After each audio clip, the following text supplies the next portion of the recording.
ઓમ નમઃ શિવાય। હાલો મિત્રો, જો આજે બનાવવાનો છે આપણે મકાઈનો ચેવડો। તો એના માટે આપણે 3 થી 4 મકાઈ આમ મકાઈના ડોડા છીલી લીધા છે ને। હવે આપણે મકાઈનો વઘાર કરી દઈશું। ગેસ ચાલુ કરી દીધો। થોડો ફટાફટ કરવો પડે, હમણાં ગેસની બહુ તંગી છે।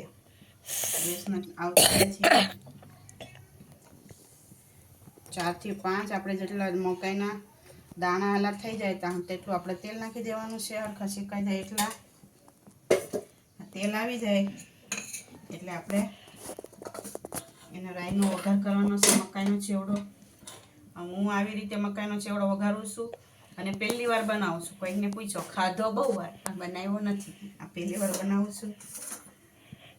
એટલે હવે આજે પોતાના હાથેથી બનાવેલો મકાઈનો ચેવડો ખાવાનો છે।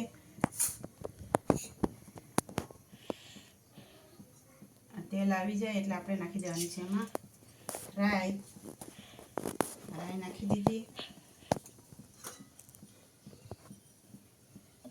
થોડુંક નાખવાનું છે જીરું।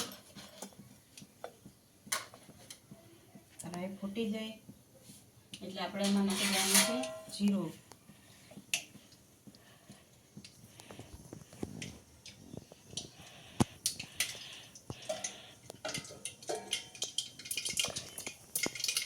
રાઈ ફૂટી જાય, રાઈ ફૂટે છે ટટર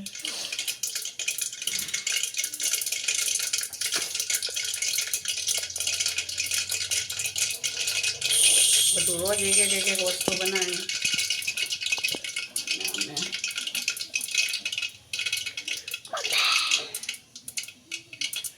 થોડીક થાળી ગરમ થઈ ગઈ છે, આનાથી આપણે થાળી લઈ લીધી।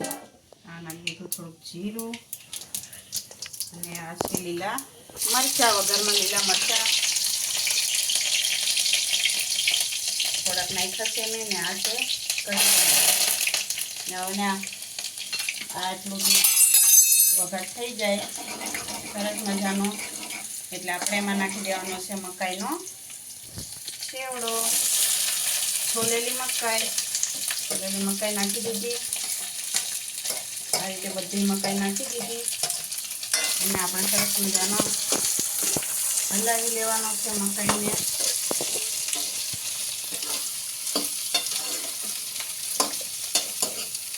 જે આપણે દેહમાં રહેતા હોય એ બધા તો મકાઈની સિઝન આવે એટલે મકાઈના ચેવડા ખાતા જ, પણ આપણે સુરતવાળા છે ઓછા ખાતા હોય।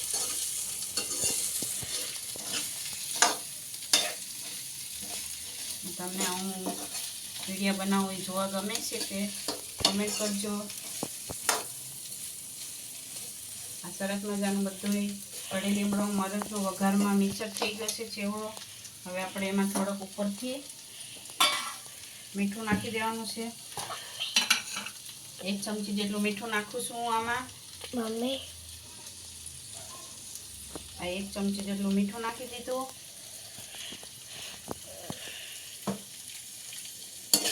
પછી હવે 1 ચમચી જેટલું મીઠું નાખીને આપણે હલાવી લઈએ। મીઠું મેં 1 ચમચી નાખ્યું છે, તમે તમારા સ્વાદ પ્રમાણે નાખજો। કોઈને થોડુંક ખારું જોવે, કોઈને બિલકુલ ખારાશ ન જોવે, હા મોળું ખાતા હોય ને કોઈ મોળું હોય તો ઉપરથી નાખતા હોય ભાણામાં, પણ ઉપરથી ખરેખર મીઠું નખાય નહીં, એ ઝેર બરાબર થઈ જાય। આ રીતે આપણે કંઈક મકાઈનો ચેવડો ચડવા મૂકી દીધો છે।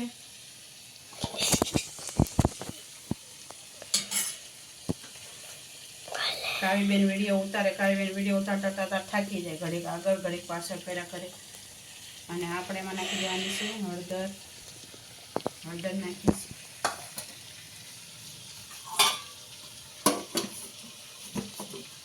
હળદર નાખીને આને સરસ રીતે ચેવડો થોડોક તેલમાં થવા દેવાનો છે। પછી આપણે થોડુંક મકાઈની પોચી પડે એટલું પાણી નાખશું।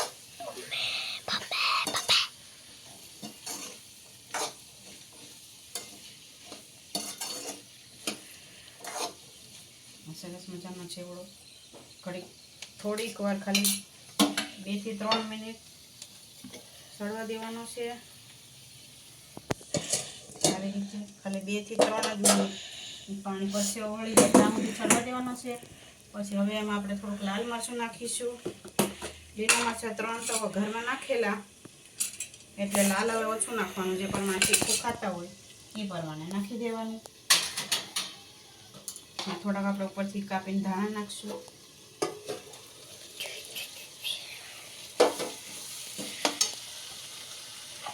હવે આ થોડુંક નાખી દઉં લાલ મરચું.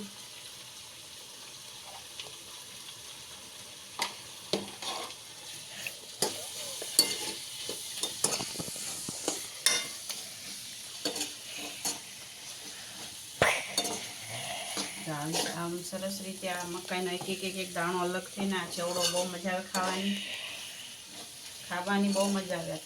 લગી મમ્મીના હાથના ખાધો છે ચેવડા, અને હવે આજે પહેલી વાર હું બનાવું છું.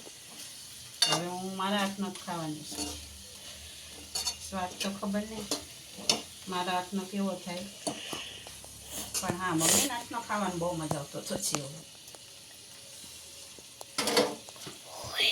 મારા મમ્મી પપ્પા બધા જ મારા પપ્પા હો બનાવ્યા છે.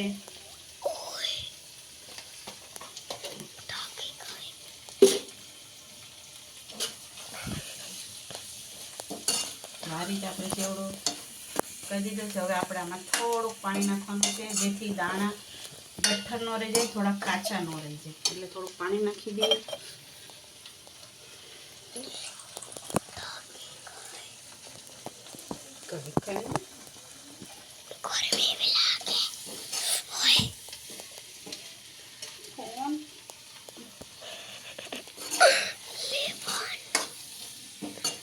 હવે આપણે આમાં 1 ચમચા જેટલું પાણી ઉમેરવાનું છે.